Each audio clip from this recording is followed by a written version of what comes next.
Something's wrong, folks, in America. Something's really wrong. Something is destroying everything that we've ever held dear in this country. What is it? Well, if you've been listening to this show, many of you already know what it is. If you've just been listening to the show for a little while, you may have some idea, but you're not quite really sure yet what's going on.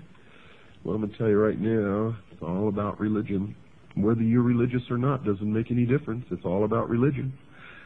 Whether you believe in God or not, it doesn't make any difference. It's all about a big battle between good and evil.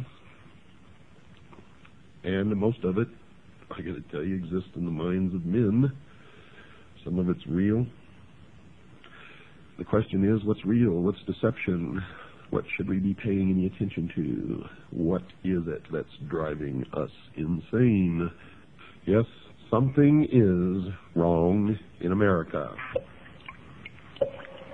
The sound you hear is dripping blood. This is the start of Black Sunday. Today's newspapers, folks, are full of stories about the rampant rise in divorce rates, the increasing abuse of children by some parents, increases in the incidence of rape pornography being read by an increasing number of people, more crimes against property, demands for world government, urgings for national borders to fall, Christian churches being closed because they will not seek licensing by the state, etc., etc., etc., and I could go on and on and on and on and on. But why? Why are these things happening? Why are all of the legacies of the past, the family, national borders, the right to practice any chosen religion, the right to private property, among other things, under such an attack? Is it possible that there are actually people and organizations who really want to change the basic order of things? Well, my regular listeners know the answer to that.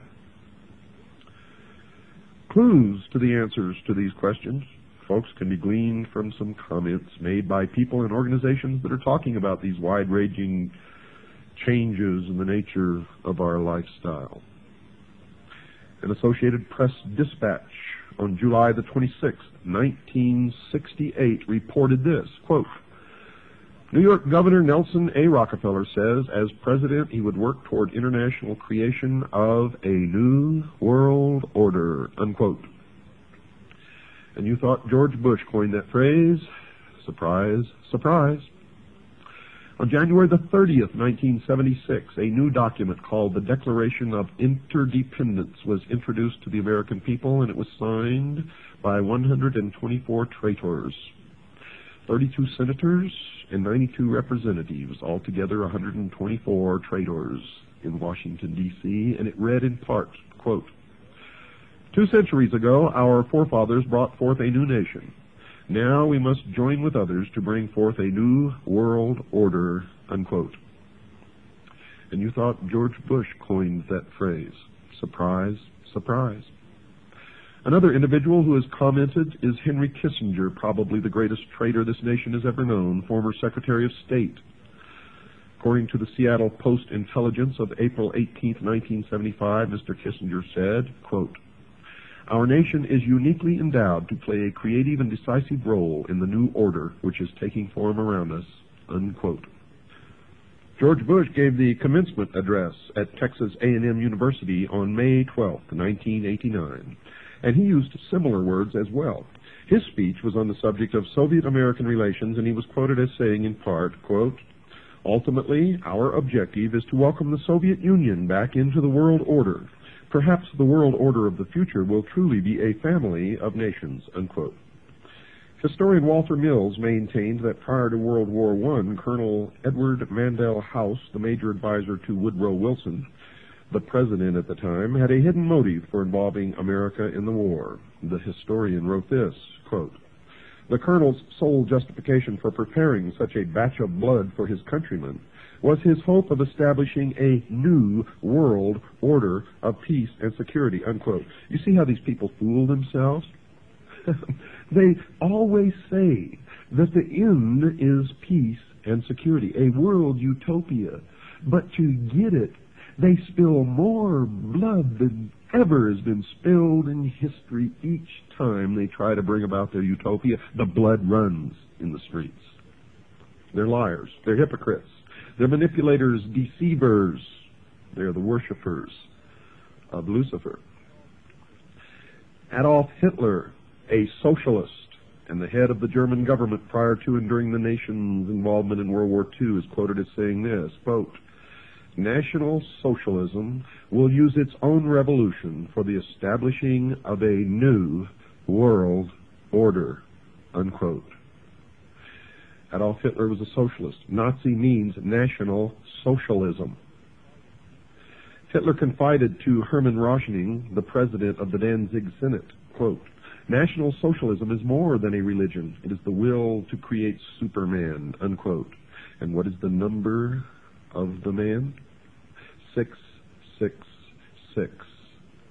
You see, in the New World Order, only one man will be allowed to live. The new man, the illumined man, and the number of that man is 666. You will see that number increasingly all around you.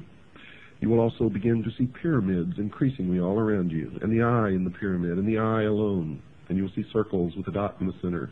And you will see obelisks appearing all over the place.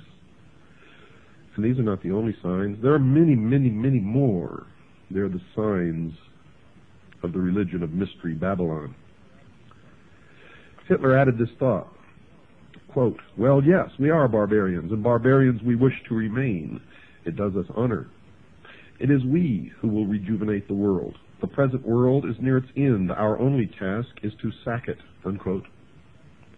Another book on his background quoted his comments that his Nazi party had a hidden purpose, one that was not perceived by the world at large.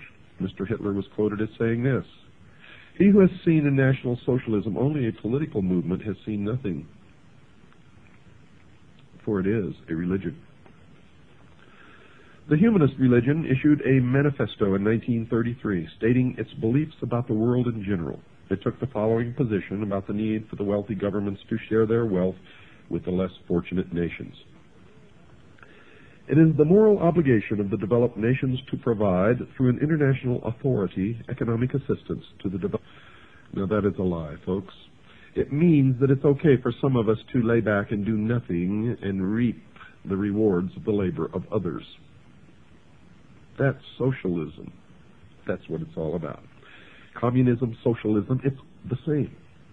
And these people, the worshippers of Mystery Babylon, are the original communists. They are international socialism. They invented it. It is their creation. It is their dream of a world utopia. A one-world totalitarian socialist government. The April 1974 issue of Foreign Affairs, the quarterly periodical issued by the Council on Foreign Relations in New York, had an article in it by Richard N. Gardner, the former Deputy Assistant Secretary of State for International Organizations in the Lyndon Johnson and John Kennedy administrations, and he stated this, quote, "We are likely to do better by building our house of world order from bottom up rather than from the top down. An end run around national sovereignty, eroding it piece by piece, is likely to get us to world order faster than the old-fashioned assault," unquote. Even the Communist Party is voicing similar thoughts. The People's Daily World for Thursday, March 9th, 1989, contained an article written by Angela Davis. You remember her? Those familiar with Miss Davis will remember that she was the vice presidential candidate for the Communist Party a few years ago. She currently is a member of the National Committee of the Communist Party of the United States, and she is quoted in the paper as saying, quote, "One underlying effect of anti-communism in this respect is to encourage a certain hesitancy to embrace solutions which call for deep structural socio-economic transformation," unquote. Another communist, Alexei Kovylov, spoke at an evening meeting held at Windstar, Colorado in August 1985, and